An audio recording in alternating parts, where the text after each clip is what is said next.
I'm Holly Reese, and today we're going to talk about the differences and why guns are good in some circumstances and not in others. And today we're going to talk about car abductions and why a gun is not the best protection for close combat situations.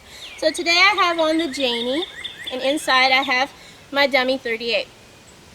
So we're going to run through a scenario where he's going to push me in the vehicle. Remember, when you're getting pushed into a vehicle, you want to sink down into the seat so he cannot push you into the car and take you away.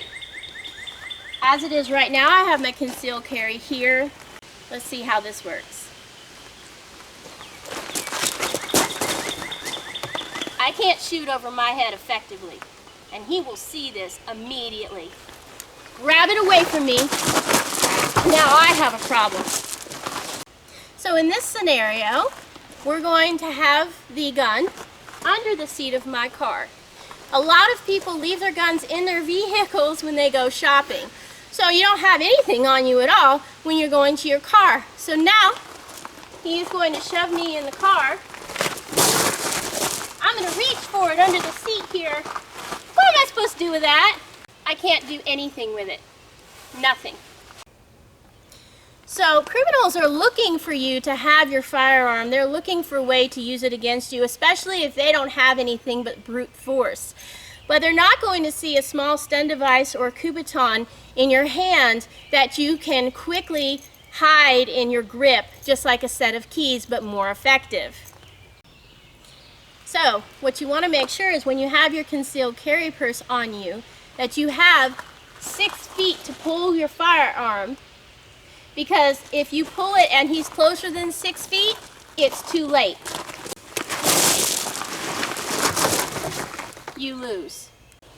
Remember, if there's a struggle over the gun with you and the assailant, that gun can go off. It can hit you, it can hit the bystanders, or if your child is in the back seat, it can hit your child.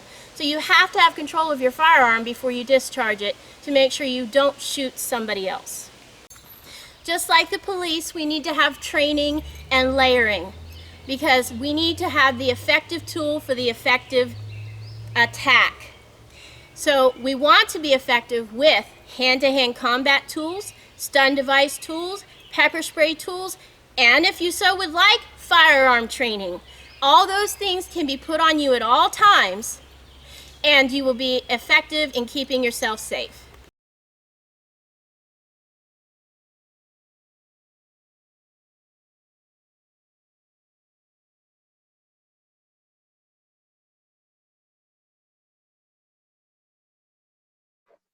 Yeah. How long have you been a police officer? 23 years. Wow. Mm-hmm. Long time. Yeah, a long time. Have you always been on patrol? I have actually been pretty much been everywhere. I worked in the jail for a little while. That's where I started my career.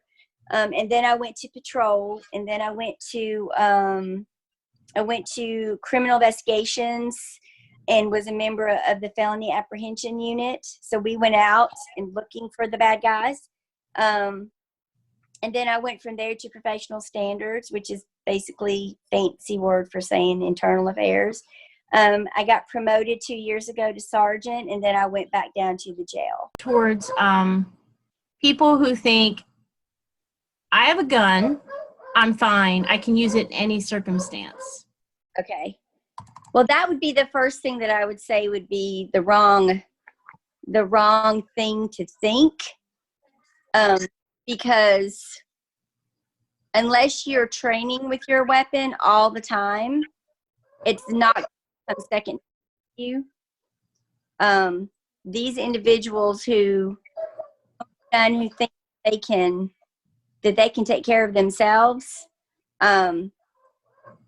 if they train with it, they're not going to react in that moment what they need to react. And the gun can actually be a detriment rather than helping them.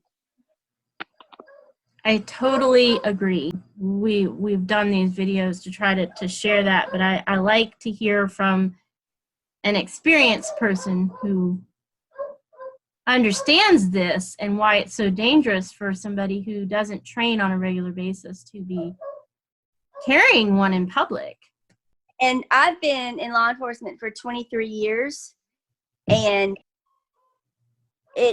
even experienced law enforcement officers, in the heat of the moment when they're in the middle of a fight, they will get what's called tunnel vision, and it's very difficult to think.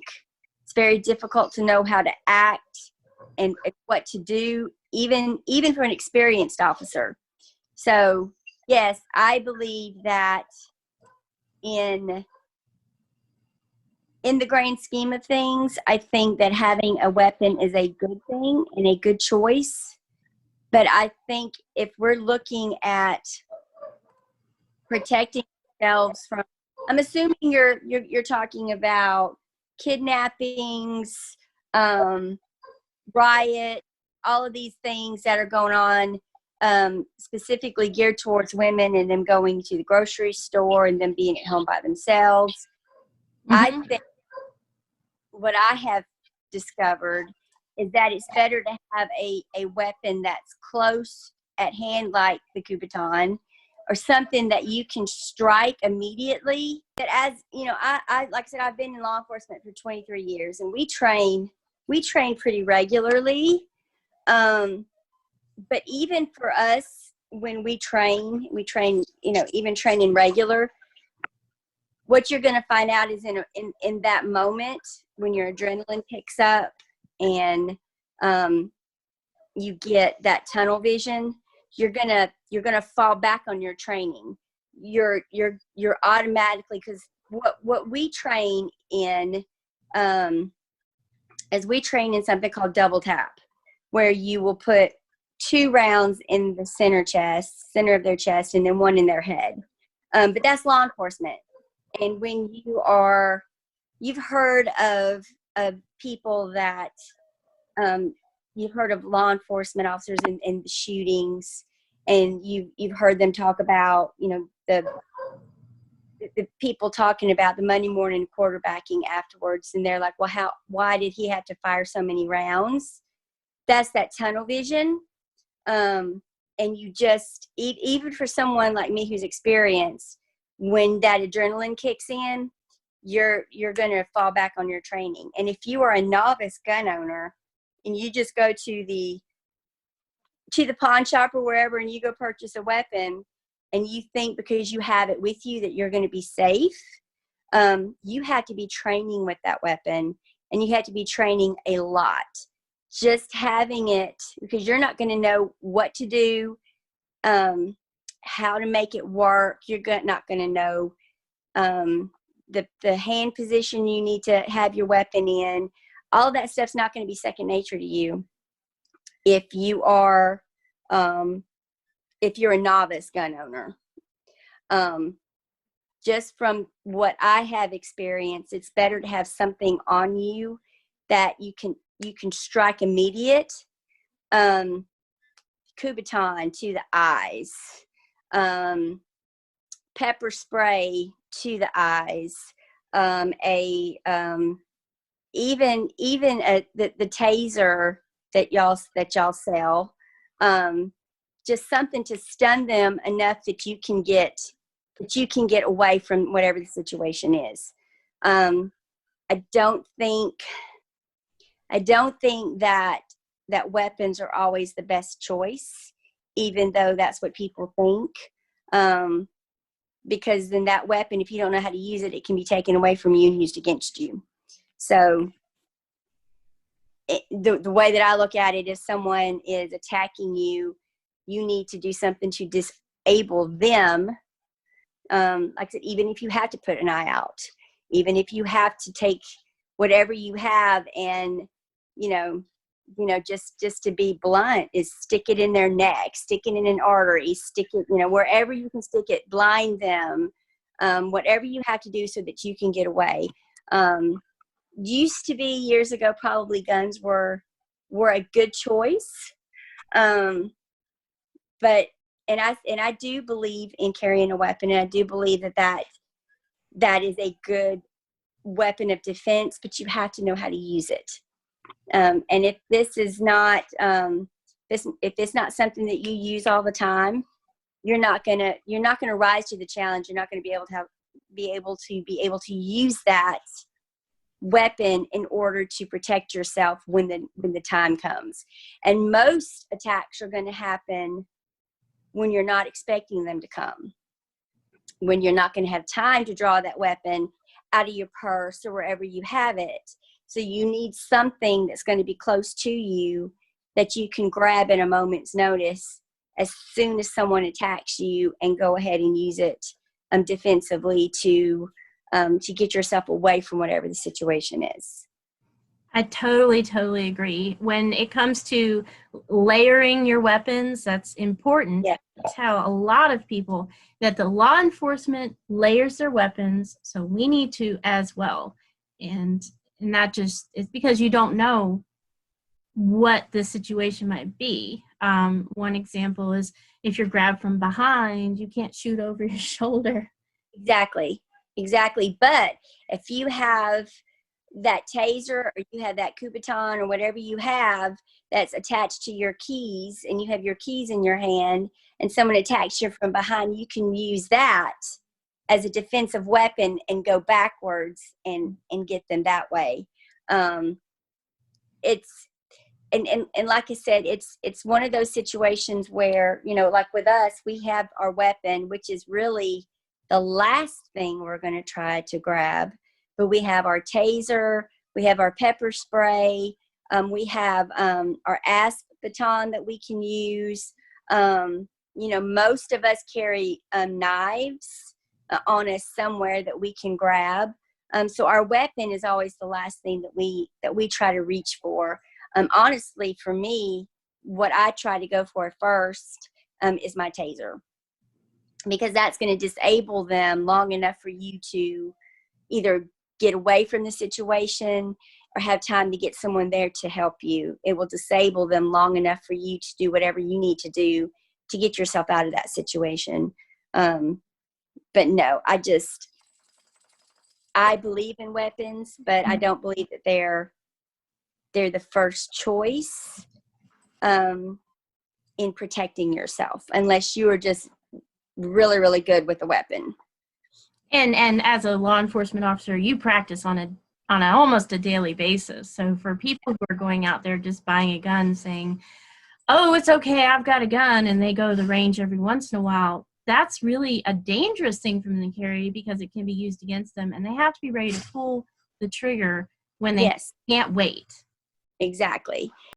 And then my thing is, would you really be able to pull the trigger? There are some women that, they say they've got them, but could you actually pull the trigger? It's different when you have it, and the idea of it is great, but would you actually be able to pull the trigger and use it?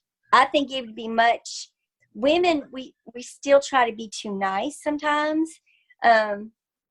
I think that the Kubotan and the taser and the pepper spray and all the other weapons at our disposal, we will be more apt to use one of those than we would a gun, because I don't know, the gun just carries that connotation to it. Mm-hmm. Some people they wouldn't be able to. They wouldn't be able to use it. So they have to be able to go to something else. If you pull out your gun and someone takes it from you, you're going to have to be able to go to something else. If you have a weapon and you're the novice user and you put the gun out, you may not be able to get that round off before they can get you. And then, they'll take it from you and then use it on you. The thing is with weapons, you don't want to put one down for one of your kids to get either. So if you're going to make it safe at home, you're going to have to unload it and put it somewhere where your kids can't get to it. How is that going to work for you if you're having to dig around in your glove compartment and find the magazine and put everything together? You're not going to be able to do that. But if you have a Kubotan or pepper spray or a taser or something like that, and you've got it right there, you can pop that sucker out and use it right then and there. You don't have to fumble around for your weapon.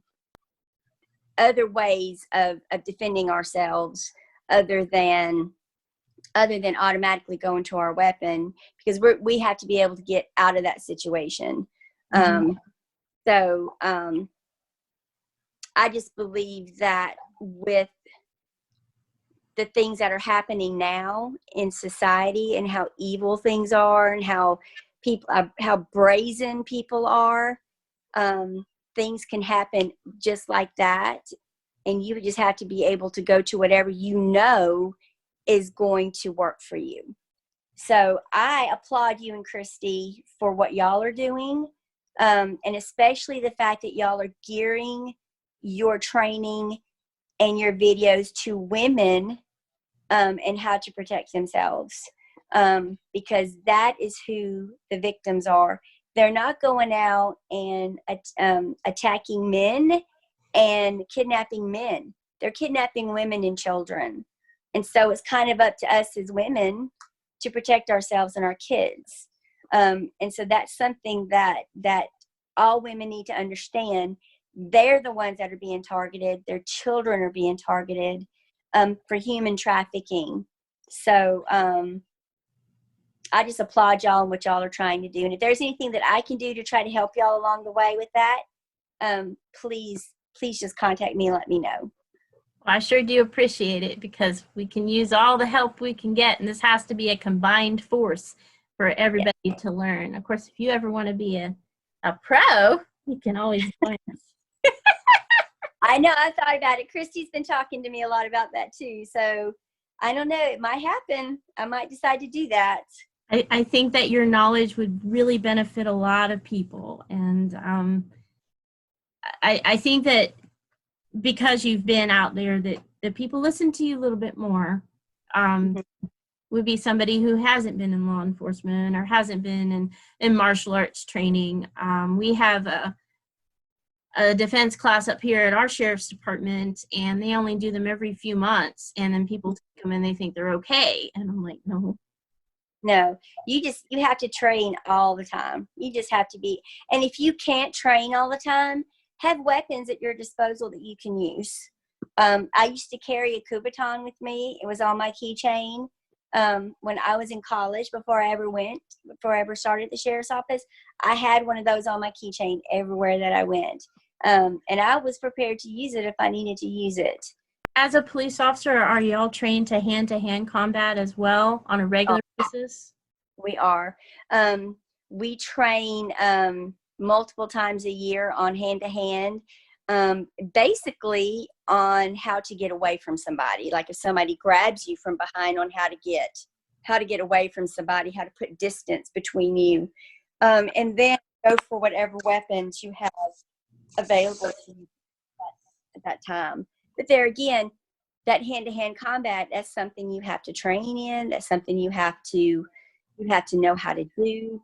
For individuals that you're targeting with your product, it's going to be things that they can carry on them that they can get to very quickly. That they're going to have to, if you have that Kubaton and you get them in the eye with that Kubaton, back away and grab your pepper spray. And then if you have a weapon and you can utilize it, you can get to it at that point and then use it. But always try to have something that's going to put some distance between you, that's going to disable your attacker and put some distance between you and your attacker. That would be the time when you would get back away from them, either try to get away from them. If you're not in a situation where you can actually get away, that's when it would be good to have a weapon that you can pull and use against them if you weren't able to get away from the attacker. So how often do you think people should practice their defense with their defense tools, or with their firearm, or even hand-to-hand practice training? I think the way things are now, I think you need to train at least once a week with something. I think it has to be a continual thing, because once again, when you are in that panic mode, when something happens very unexpectedly, your body, your brain is going to automatically go to what you know to do. So you have to be training with that stuff. You can't go once every 6 months and think, okay, now I've got it. You've got to be training yourself all the time with that, because you're going to automatically, you're going to go into that fight or flight mode. And once you do, like I said, you're going to go into that tunnel vision, and your brain is literally going to take over for your body, and you're going to do what you're trained to do. That would be primal instinct. Exactly. So if you're used to having that Kubotan with you and using that, that's what you're going to go to. If you have that taser, you're going to grab that taser and you're going to use that. Whatever weapon you have at your disposal, you don't need to be fumbling around for a weapon to try to grab a weapon and pull it, because it could, just like when I was on the range, we were doing our annual firearms qualification. As often as I shoot and I train, my gun jammed on me. And then I had to clear my weapon and then get back into the fight. And that's just something you have to train with. So if you're a novice gun user and you're trying to fire your weapon and it jams, what are you going to do? You're going to go to whatever, you're going to go into that primal instinct, and you're going to use whatever you have at your disposal to try to fight your way out of the situation. And I think as a woman in society now with children that you're out and about, I think you have to be on a mindset at this point where you have to be training all the time to protect yourself and your kids. It can't be one of those things where you just train every once in a while, or like you said earlier, have a gun that you think, oh, everything is fine. No, you need to be training with all of the things at your disposal to try to, you just have to be ready in your mind for any situation that might come up. Yeah, it's a shame that we have to be so on alert, but society hasn't been nice to women for years, but now it's been worse. It's getting much worse. I mean, and it's at a point now, and I don't know if it's just drug abuse.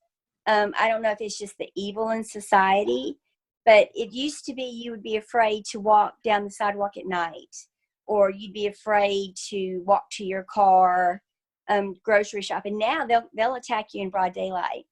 It's just so, they'll snatch your children from you in broad daylight. So you just have to be ready. You just have to be ready to do. And that's what I love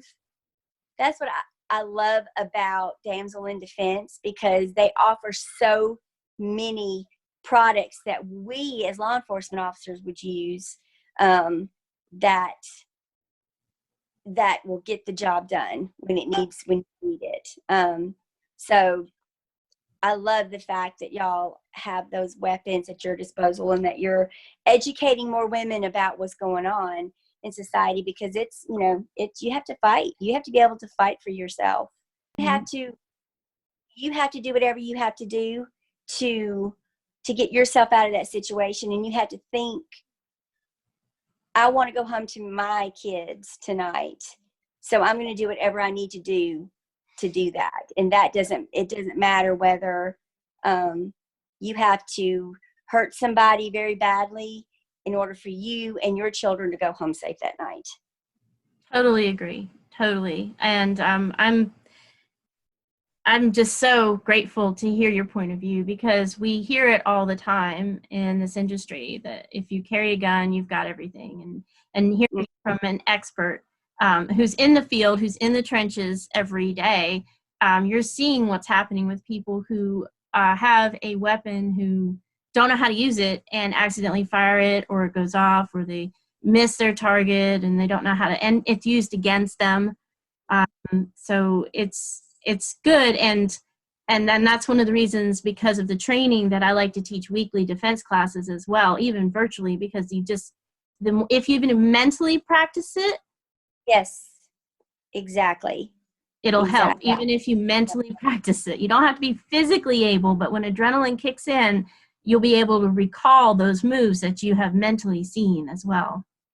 And what I do a lot, and what I used to do when I first got into law enforcement, is I would play things in my mind, different scenarios, different things that could happen, so that I would be prepared whatever the situation was.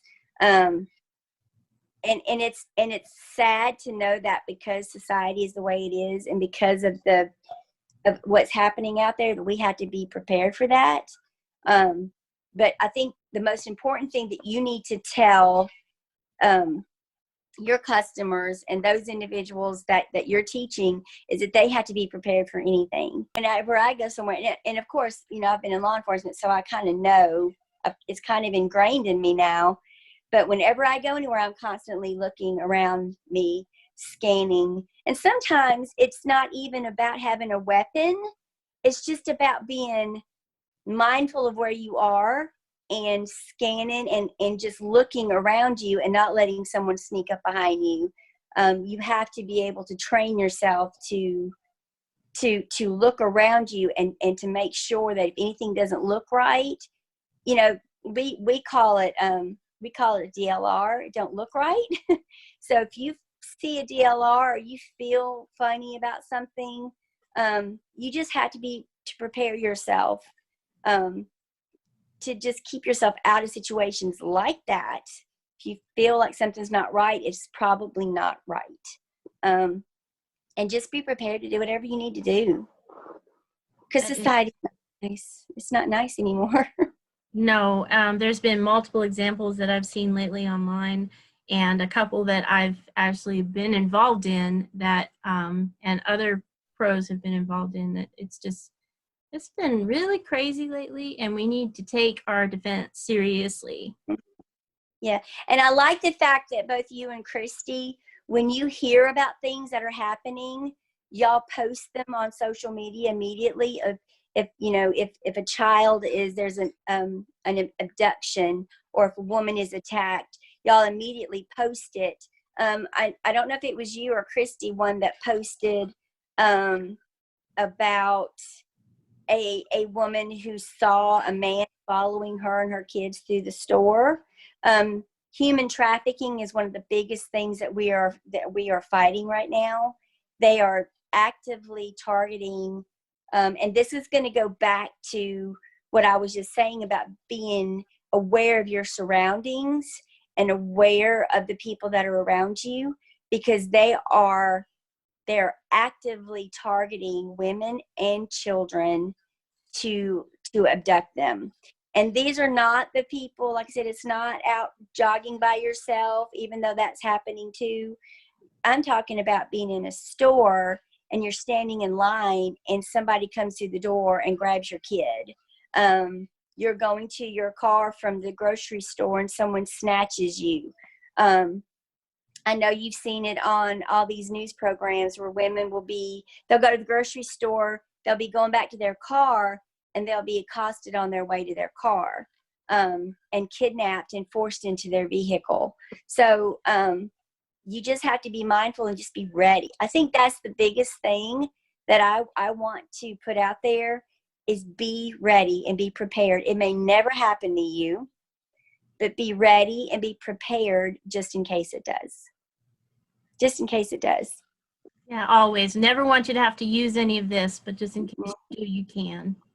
If you're going to carry a weapon, which is great, know how to use it. Get very familiar with your weapon.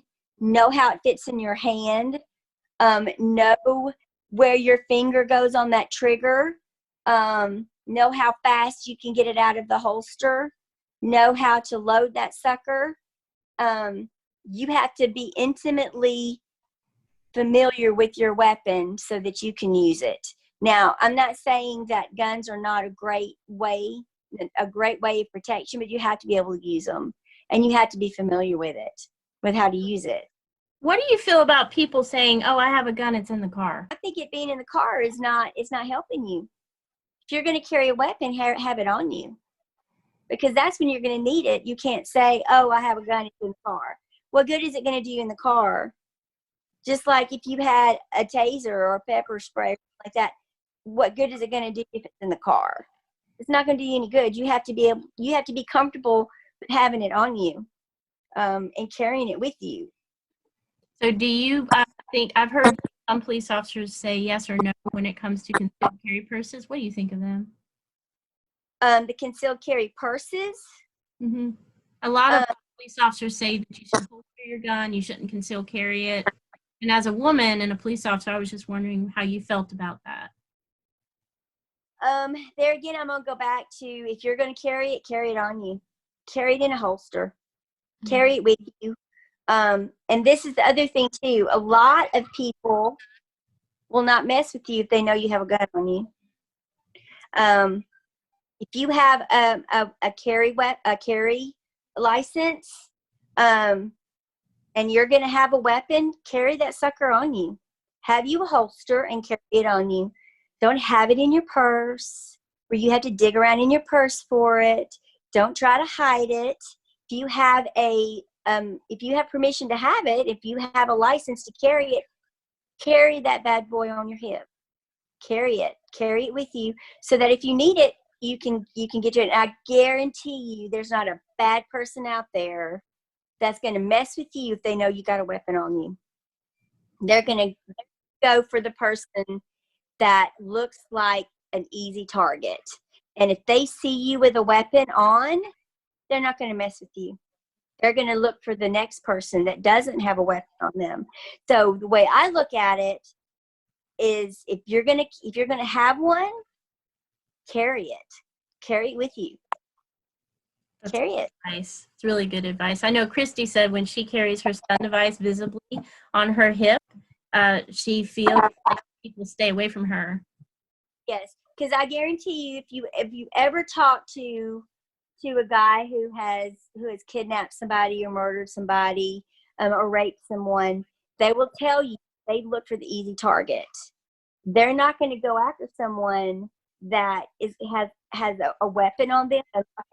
They can read people, and if you carry yourself in a way where they can tell that you know what's going on around you, if they see that you have a weapon on you, if they can tell that you're not someone who's going to be an easy target, they won't go for you. They'll go for the next one.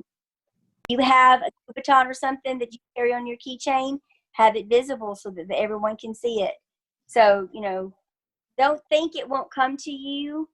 If you just leave it alone, it'll come to you if you don't project yourself in a certain way. This means so much to hear it, because Yeah. we don't have to deal with that every day. But Mm-hmm. I really appreciate you talking with me tonight.